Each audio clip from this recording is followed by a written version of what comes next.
The second issue, which has obviously been on everybody's mind, and you can kind of tell when an issue breaks through just on the number of folks that I run into that I get asked about literally on a daily basis, and that's the so-called unidentified aerial phenomena. I was critical of the Biden administration on the first Chinese spy balloon satellite.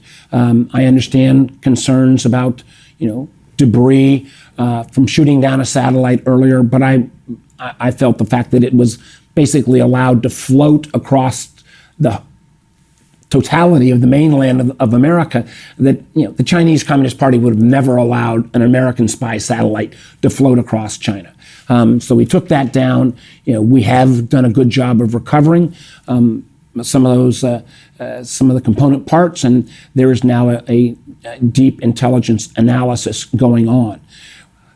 Obviously, subsequent to that, there have been 3 additional shoot downs of aerial phenomena. And again, I think the IC, the intelligence community, and the Defense Department has been careful not to fully call them balloons until we can find some of the remnants of what was shot down. We've got real serious weather concerns about finding some of the component parts that were over Alaska, the other 2, one over the Yukon in Canada and one over Lake Huron.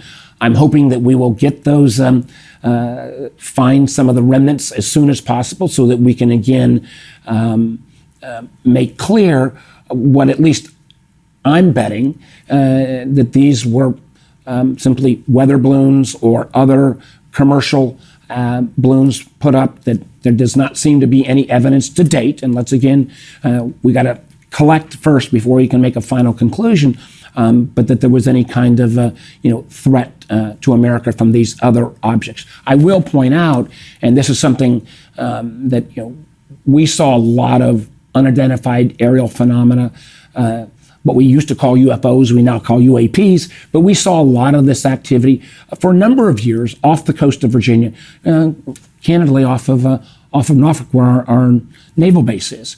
And the overwhelming majority of these unidentified aerial phenomena ended up being balloons.